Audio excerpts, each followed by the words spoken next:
car accident, and he wouldn't be treated anywhere else because of his race. And so they had to take him to St. Agnes.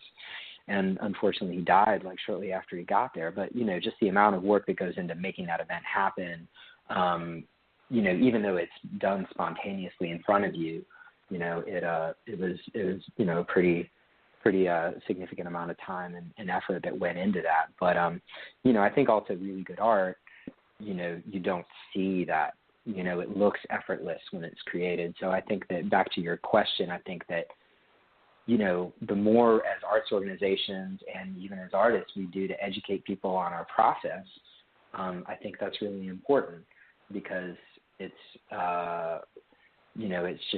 it's both invites audiences to be more engaged in the ultimate end product because they, can learn about how maybe a group of artists devised the storyline or decided to, why they were inspired to create a piece about Jack Johnson or about a horrible murder that happened in Oxford, North Carolina, or fill in the blank, some really compelling story. Then they're both invested in that, but then they also understand that there's like a real process behind this work and just, it develops kind of hopefully more of a love of the arts and an appreciation for artists.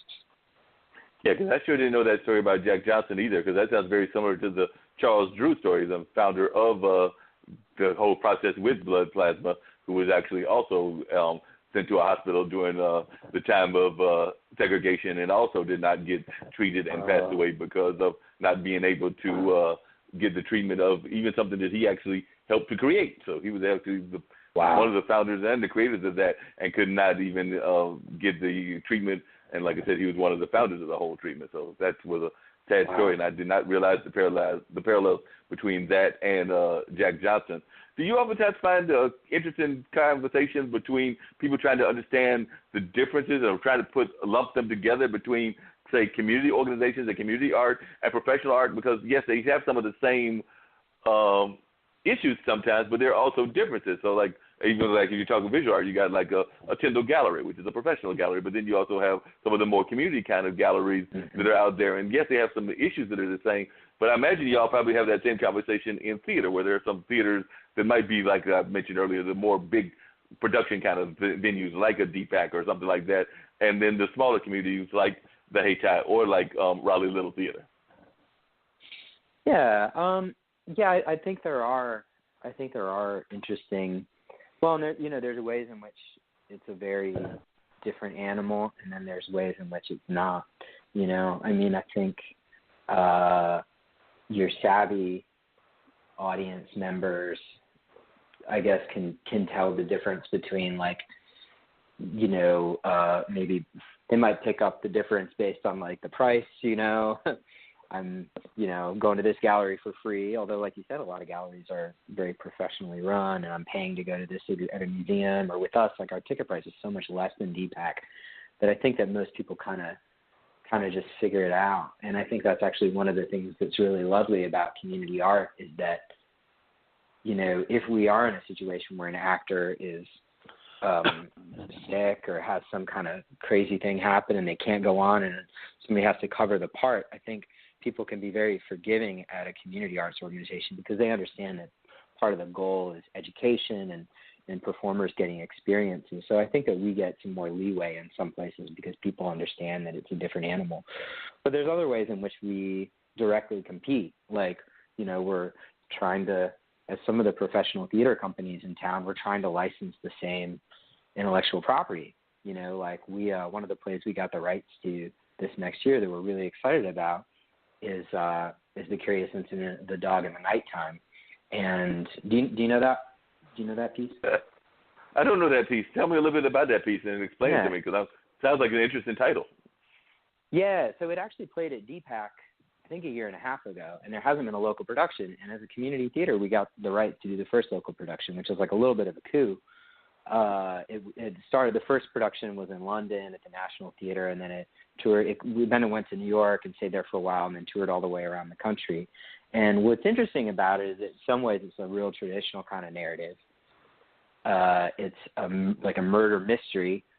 Somebody has killed a dog, and you kind of realize that somebody didn't like their neighbor's dog, so they just decided to end it. But what's unusual about it is that the protagonist is a young man. He's a teenager who has autism, and so he is trying to, and he's a smart guy. He's trying to figure out and solve the mystery, but he also, has challenges. Like, he needs to go different places to learn clues, but he has a really hard time, like, going on the subway because it's super loud, and there's lots of scary sensory, stimulus happening around him, and so he has to kind of figure out how to solve this mystery, and also, how to overcome the own challenges that he has because of his, his challenges, and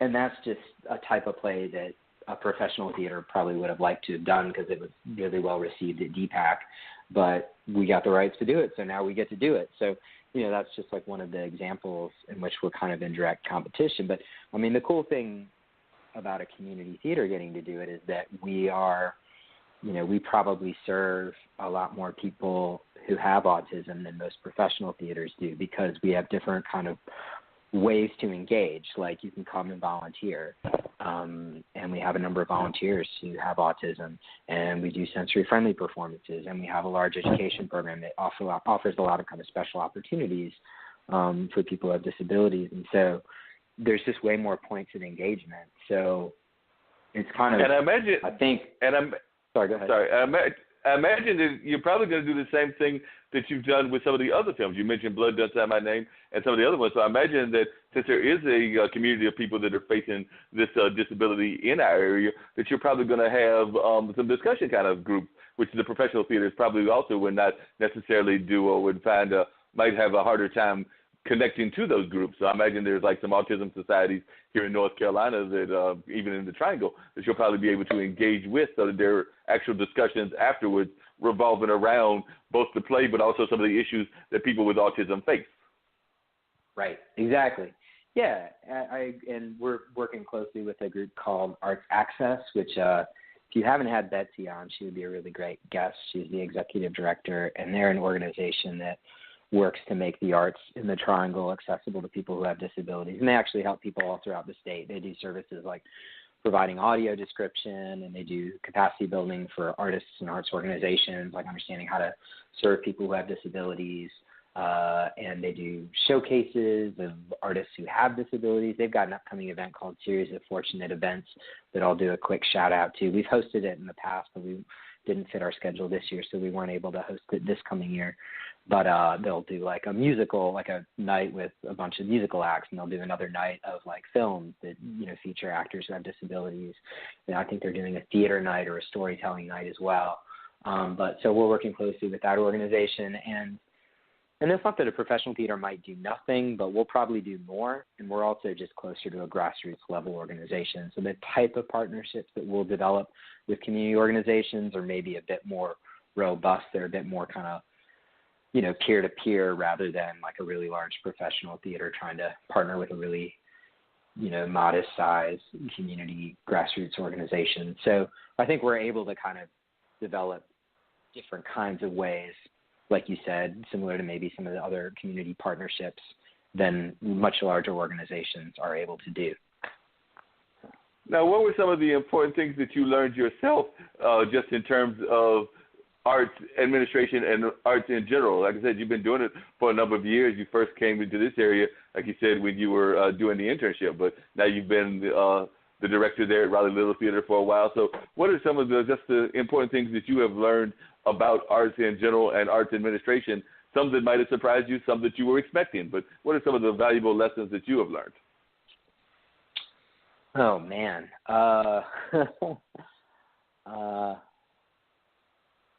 Yeah, I mean, we've tried a whole bunch of different things at the theater in the 7 years that I've been there, and a lot of things have gone pretty well, but we've like failed at a lot of different things too.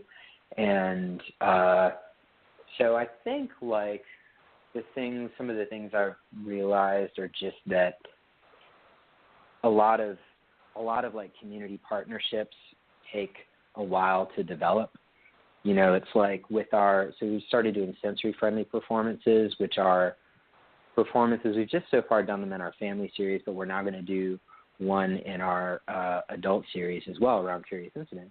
And those are performances that have like accommodations built into them so that people who have autism can come out and enjoy the show and maybe not be, worried about some really extreme, if there's like some really loud sound effects or some really bright lights, we might tone those down a little bit. We might warn people. We develop some pre-show materials. We have like fidget devices. And the most important thing is that we just let people know they're welcome. They're not going to be judged. So the first time we did one of those, like 100 people show up. And we're like, well, okay, that's pretty good. That's not a lot of people. Well, the next time we did it, we had 125 people show up. And the last time we did, we had 170 people show up. But, I think like one of the big things is that with any kind of new partnership or new type of programming where you want to reach an audience that might not be engaging with your organization, it just takes time to build relationships. People have to get to know you. They have to trust you that you're going to do a good job of it. And it also, I think a lot of times it takes us longer to build relationships and start new types of programs than we want. It's just hard work, and people are busy, right? Like we're all busy. Like all of us are probably, have super long to-do lists. And so, it just takes a while for people to say, okay, with the limited time I have, I'm going to invest it in this organization. I'm going to go check out what they're doing. I'm going to sign up for this show, class, camp, volunteer opportunity, whatever it is. So I think one of the things is that it's taken longer to build up certain things than I would have liked, but it's just learning kind of patience. And I think one of the other ways in which we've kind of failed is that sometimes when we've tried to do new things, we have to have really strong partnerships. And especially if we step out of what we're known for, we have to have really, really strong partnerships. So I'll give an example, which is that we tried a few different times to do hopscotch day parties, and sometimes that went pretty well, and other times we had literally 50 or 100 people show up. And it really all kind of depended on the strength of the partners. We did one with a record label out of Carborough called Paradise of Bachelors, and we did great. We did another one with some folks who aren't local anymore, so they're really great folks, but they just didn't have the reach. Cradle, those do really well. When we've tried to partner with lesser-known producers, most of the time, just because Raleigh Little Theater, as much as people really love it as a producing theater or maybe a place to go take a class, they don't know us as a live music venue. So when we kind of want to partner and do something a little bit different, we're really reliant on the strength of our partners, because as strong as I think we have a pretty strong brand, it's also very specific. It's known for certain things. And when we try to do things outside of that, people may follow us, but they may not. So I think a lot of the lessons learned have just been about having patience to develop new kinds of programs, and just the importance of having really strong partners. And I guess an example of one of the strongest partners is Sherry with Triangle Friends of African American Arts. When we do events with Sherry, we sell them out. People know Sherry, they know she's awesome, they know she knows what's going on in the community, so we pack it out. That's not a question. So, it's just, and I hope we've been able to be helpful to her as well. I think so, because, she keeps wanting to partner with us, which is really great. But, it's just the importance of everybody bringing their, their best and their value to the table and trying to help each other out. Now, to both you and Julius, because I just double-checked online to make sure he was still there, how important do you think marketing is? Because like I said, whether it's Black Cotton, which is an art form, or whether it's what you're doing with Raleigh Little Theater, I sometimes feel that a lot of times people in general, whether they're arts presenters or arts organizations, don't necessarily understand the importance of marketing. So I was just wondering how important marketing is to both of you and ways that you find to do your marketing. Yeah, marketing is huge. Yeah, we have a great marketing and communications guy named Fidel Benton. He came to us from Fayetteville State University, and he's been with us for a couple of years now. And, I think he does a really good job. And I also think that it's about a team approach. He needs to collaborate, and he does, with Patrick, our artistic director, because and that's part of the strength, right? Because marketing is not like an island. It's not like Fidel, just kind of sits by himself in a quiet room and figures out like genius strategies to sell it. Like he works really